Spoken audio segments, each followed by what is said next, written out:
Look at this, a brand new windscreen. Just picking her up and heading back to have a bite to eat and then heading off home.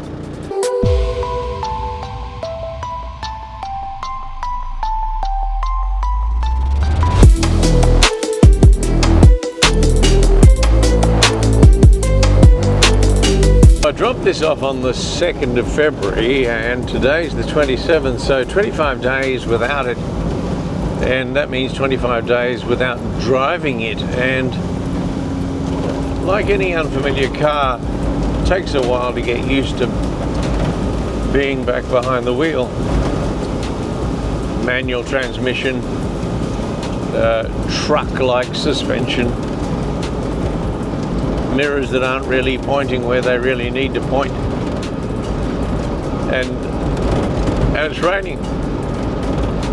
Rain always seems to complicate things a little. I can feel a little vibration in it, and I've spoken about this before, but I think that what we might do is, before I go away, is see about getting a wheel balance. I'm pretty sure that's going to be the issue. I picked up a camping mat the other day, or a sleeping mat, and it's one of those self-inflating. You just unscrew the bungs and it pumps itself up as the foam expands. I've got a gas cooker. I've got to just check how much gas is in it. I haven't used it in a while, not since the storm in 2023. So it's probably worthwhile going and getting it gassed up.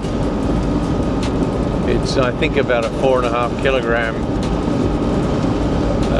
gas bottle, a 2-burner stove, ideal for something like a camping trip. I've got to do a bit of planning and work out what it is that I need to pick up. I've probably got most things that I need. Find a couple of old pans, pots and pans, you know, a fry pan and a saucepan, some crockery, some cutlery, a bucket for washing stuff up in. Pick up a couple of 10-litre containers of water. Pick up a couple of milk crates that I can pack things into, and then sort through camera gear, because I think that's probably important to make sure that I've got all of the cameras that I might need. As you know, I've got a bunch of them, but I haven't flown the drone in such a long time. I think probably the last time I flew it was when I crashed it into a power line and lost it. And I bought a new one, but I got a little paranoid about flying it for fear that I'm going to crash into something, and so I haven't really flown it at all in the couple of years since that happened.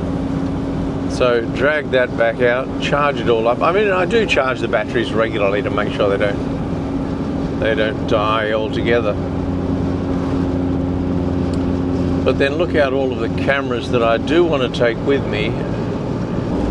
One thing I have noticed with a lot of YouTube videos about people going places or camping or touring is that they focus a lot on the catastrophes that they have. So there's a whole bunch of calamities, and I suppose it makes good viewing, but ultimately I wonder though whether in fact the viewers, people like myself and possibly people like you, if you watch those things too, get a little cynical or suspicious whether in fact what you do is put yourself in harm's way, so you can then say, oh gosh, look what's happened, I've got stuck in a ditch. Well, don't drive in the ditch in the first place.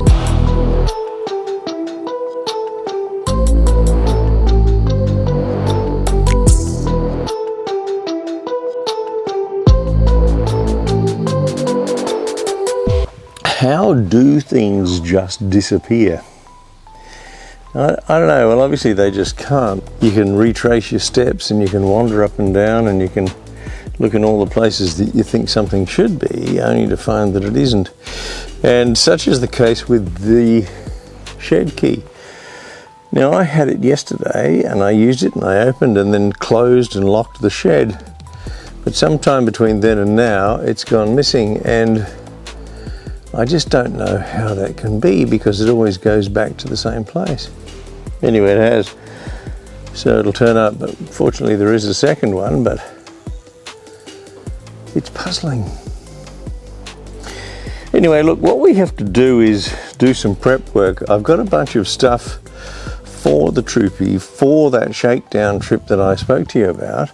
One thing I've got to do, of course, though, is to put back on the grill and the bull bar, because I don't want a situation whereby I do hit something and it smashes the radiator. So let's go and grab the, well, I don't need to go and grab it, it's right here, the grill, and give it a spray, and we'll also grab the bull bar, give it a bit of a clean up and put it back on. Now it's got to come off again later for some additional cleanup, but let's just kind of put it on for now so that we're covered. The other thing is that the roof rack's got to go back up because I've got some crates that I can store a few things in, such as you know, recovery gear or whatever it might be, that don't necessarily need to be in the vehicle. And so we've got to put that back up too. Plus, of course, at the same time, we can also put on the awning so that if we get someplace where we can spend a day or so, we can at least spread out that awning.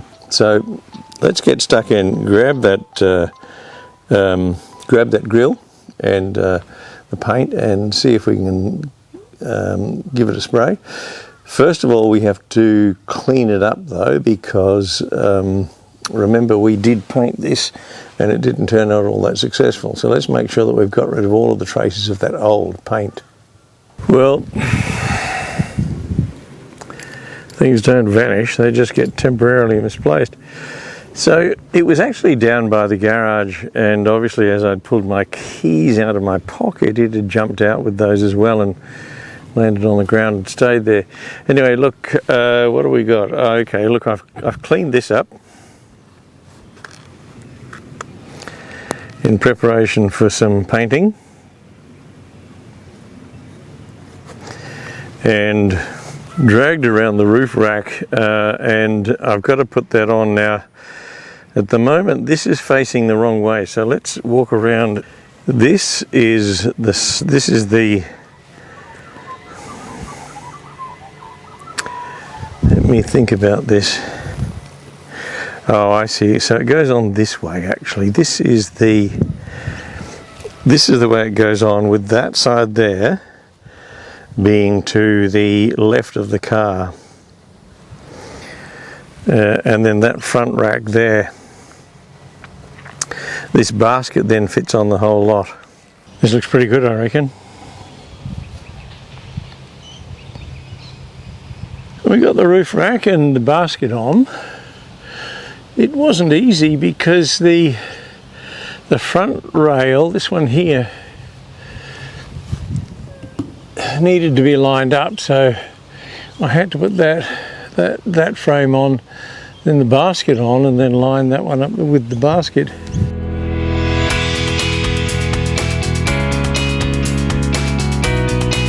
I also put a bit of primer on this where I'd cleaned it up and haven't yet stuck the that bar back in. You'll recall that I cut that off. There's still a fair bit to do, obviously. The roof rack's up there, but I've still got to put the spare wheel on. I've got the spare wheel carrier, it's just sitting over there.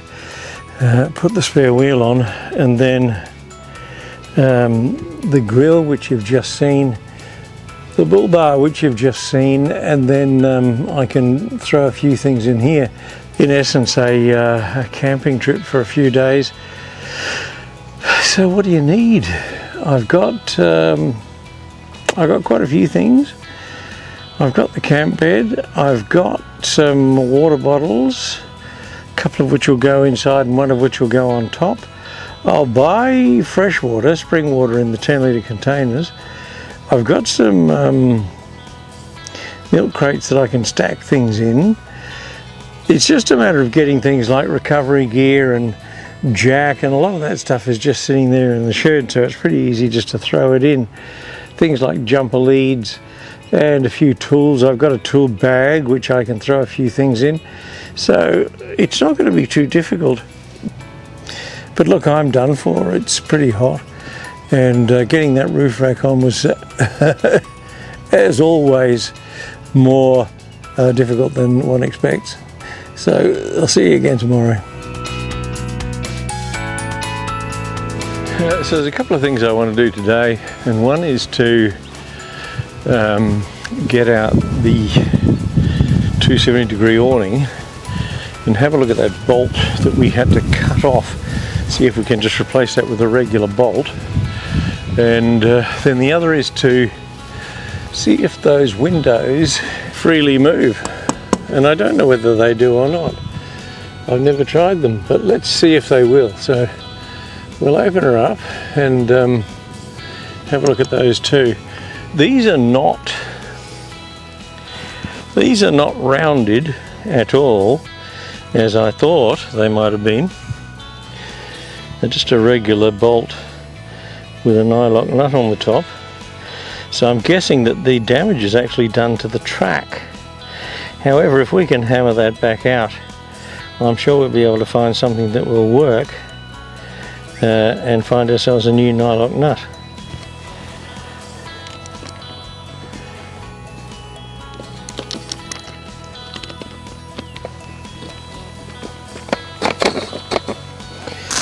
Might be easier to get it back out this way.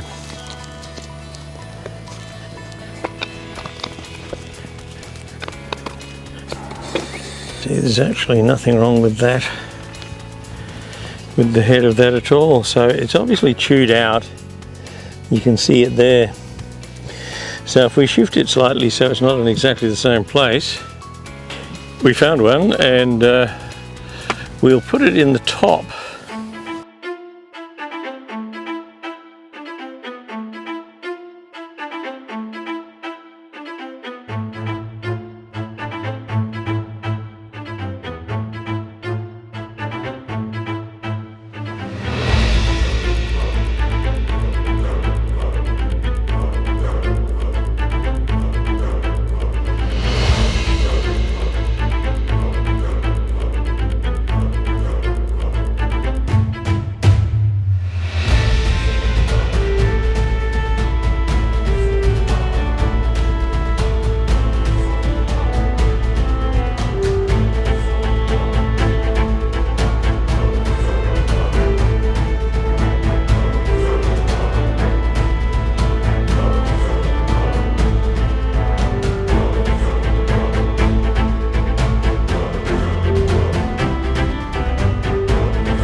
Holy cow. Now we got the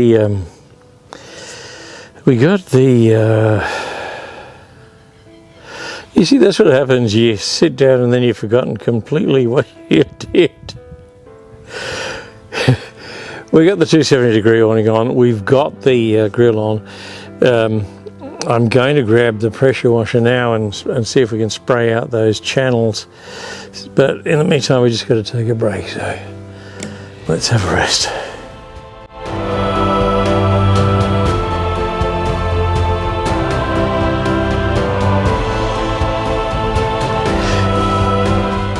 We got the 270-degree awning up, and I also put these up. Now I don't think they're particularly attractive, but they serve a purpose, and I went through with the hose and cleaned out those channels, all of them open, reluctantly, but they do. So at least this one here, which gives us some not only security but mesh screening in case of mozzies or flies, so that'll do us just fine. I've got a Sirocco fan which I want to try and hook up. I've just got to run a cable from somewhere to get power to it. Now whether that comes from the overhead light or from the cigarette lighter or from the battery itself, I don't know just yet, but we'll work that out. But the grill's on and it looks fantastic. There's still the missing diesel badge, and I haven't whited those letters Toyota yet, but that colour's bloody good, I like it. Coming along.